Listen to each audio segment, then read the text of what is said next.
ऐसे गैर इतर धर्मियों को पूर्णतया यहाँ प्रतिबंधित किया जाना चाहिए, क्योंकि जैसे मक्का है, मक्का में इस्लाम के अतिरिक्त कोई प्रवेश नहीं कर सकता। सनातन की उदारता रही, लेकिन बहुत से ऐसे वीडियो आए हैं जिसमें थूकते हुए, पेशाब करते हुए, विदेशों में भी विष्ठा आदि मिलाकर ये विधर्म करना चाहते हैं लोगों को।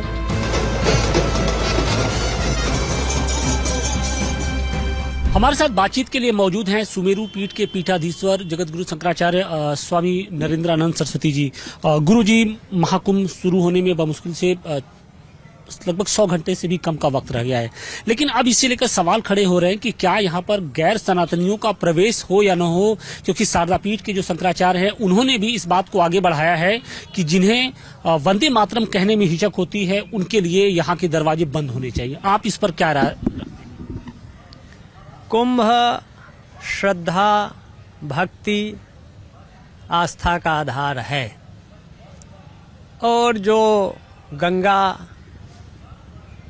यमुना और सनातन के आस्था के केंद्रों को नहीं मानता, उसके प्रति आस्था श्रद्धा नहीं है, ऐसे गैर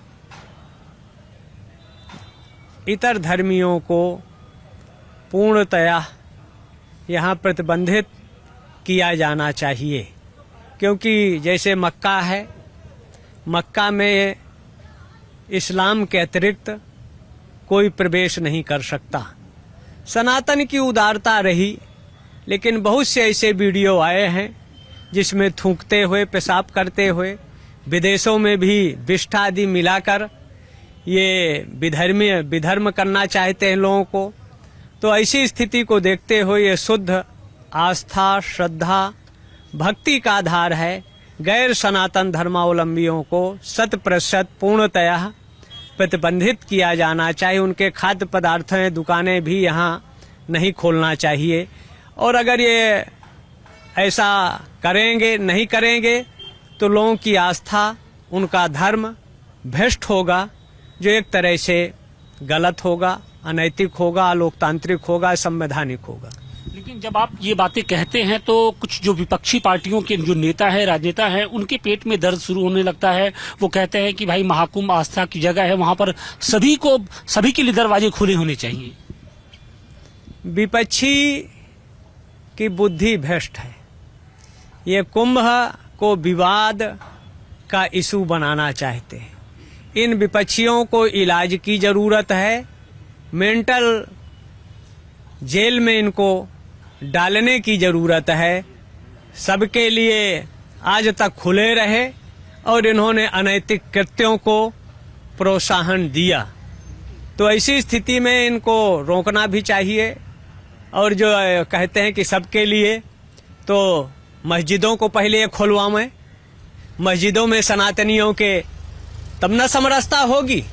अखिलेश यादव तो ये बात नहीं समझ रहे हैं, अखिलेश नहीं समझ रहे, न समझेंगे। ये वही लोग हैं जो श्रद्धालुओं पर गोली चलवाने वाले हैं। अपने हम धर्म स्थलों पर जा रहे थे, 89, 90, 92 का वो दिन है। इसका बाप अगर सबके लिए खुले थे तो अपने राम मंदिर में न जा रहे थे, क्यों गोली चलवाया था? तो इनको समझ में नहीं आएगा। सठे साठम समाचरित, सीधी भाषा समझें तो ठीक, और नहीं समझें तो इन्हीं की भाषा में इनको समझाना चाहिए। फिल्मी सितारों का भी जमघट लगने जा रहा है।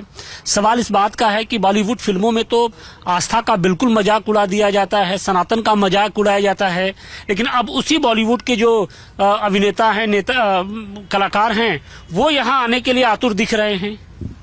कलाकार जो सनातन को माने, देवी देवताओं का सम्मान करें, इज्जत करें, और अगर आस्था है तो आए, और जो अपना प्रमोशन या अपने का बढ़ाने के लिए, प्रचार के लिए आते हैं, ऐसे फिल्मी कलाकारों को भी इस धार्मिक क्षेत्र में नहीं आना चाहिए और उनको भी रोक लगाया जाना चाहिए।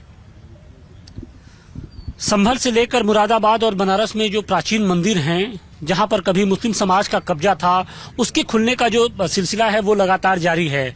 वाराणसी में भी सालों से बंद पड़ा जो एक मंदिर था सिद्धेश्वर महादेव का, वो खोला गया और वहां पर 3 खंडित शिवलिंग मिले हैं। तो आपको लगता है कि जो मंदिर मुस्लिम समाज के कब्जे में है, उनको खोलने के लिए सरकार को अब और सख्ती के साथ आगे आना चाहिए?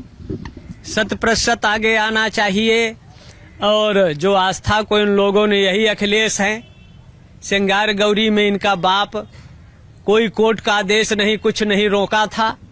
तो ऐसी स्थिति में जितने मंदिर हैं देश भर के, और 100% वैसे लगभग 3,3200 धर्म स्थल हैं, जिसको 90-92 में वंदे मातरम पत्रिका ने बनारस में छापा भी था। और वर्तमान स्थिति को देखते हुए संभल, सतयुग, त्रेता, द्वापर और कलयुग में भी पृथ्वीराज चौहान का केंद्र रहा करता था, श्रद्धालुओं का केंद्र था। और संभल हमारे आने वाले भविष्य में पुराणों के आधार पर कल्कि की प्राकट्य स्थली है। और उस कल्कि के स्थली को एक तरह से सनातन रत्न के रूप में हमारे जोगी जी के शासन काल में, जो एक तरह से सतयुग का आगाज हो रहा है, जिनके काल में ये सब खोले जा रहे हैं, तो कहीं न कहीं ये कलयुग और असुर, निशाचर, मानवता द्रोहियों के अब एक तरह से पराभव का काल होगा। सनातन शाश्वत अपनी ऊंचाई, शीर्षस्थ ऊंचाई पर पहुंचेगा। शीर्षस्थ ऊंचाई में पहुंचकर सनातन की जो खोई हुई प्रतिष्ठा है, वो पुनः अपने परम वैभव को प्राप्त होगा।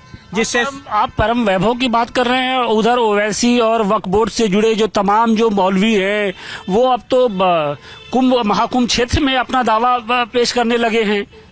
हिंदुओं का अत्याचार हो रहा है बांग्लादेश में। खुद ओवैसी जैसे जो नेता हैं, वो लगातार हिंदुओं को एक तरीके से ललकारने का काम कर रहे हैं। बांग्लादेश 20 जनवरी के बाद, जनवरी का लास्ट नहीं, फरवरी में बांग्लादेश की स्थिति बदलेगी, परिवर्तित होगी। और ओवैसी जैसे कुत्ते भूकने से कोई असर होने वाला नहीं है, वो तो वो भूकेंगे ही। और ये सद्भाव, देश की एकता बिगाड़ने के लिए ओवैसी जैसे लोगों की संसद सदस्यता एक तरह से रद्द होना चाहिए। और जो संवैधानिक पदों में रहकर असंवैधानिक कृत्य कर रहे हैं, जो भी हैं, उन जनप्रतिनिधियों को आजीवन प्रतिबंधित किया जाना चाहिए। उनकी सदस्यता रद्द हो और संविधान के दायरे में चुने हुए व्यक्तियों को संविधान के अंदर ही बोलना चाहिए। और हिंदुओं का जहां तक प्रश्न है, हिंदू जब संगठित होगा, एक होगा और अपनी शांति और क्रांति दोनों को साथ लेकर चलेगा, तो अपने अस्तित्व वजूद की रक्षा कर सकेगा। एक अंतिम क्वेश्चन, क्या वक्फ बोर्ड को लेकर कोई सख्त फैसला लेने का वक्त आ गया है और महाकुंभ से क्या संदेश देने की इस बार कोशिश होगी? महाकुंभ तो वैसे समरसता का कुंभ है, एकता का कुंभ है। और कुंभ के माध्यम से समान नागरिक संहिता, जनसंख्या नियंत्रण जैसे विभिन्न इशुओं पर, घर वापसी है, इन सब पर चर्चा होगी। और अपने जो कुंभ का उद्देश्य है, विखंडित, विभाजित, असंगठित समाज को एक सूत्र में जोड़ना। और ये तो हमेशा से दैवासुर संग्राम, जिस अमृत के लिए कुंभ का हुआ, देवता और दानों ने मिलकर मंथन किया, लेकिन पहले कालक कूट विष निकला। तो कुछ विधर्मी, ये विपक्ष, ये विष का काम कर रहे हैं, लेकिन विष के बाद 14 रत्न निकलते हैं, अमृत भी निकलता है।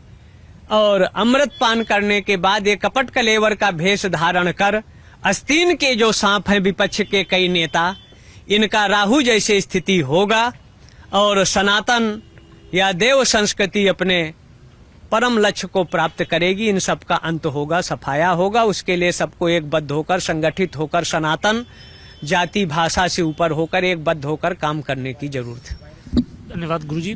तो ये थे नरेंद्रानंद सरस्वती जी, जिन्होंने तमाम मुद्दों पर अपनी बेबाकी से राय रखी। प्रयागराज से अतिकेश के साथ आशुतोष सिंह, टाइम्स नाउ, नव भारत।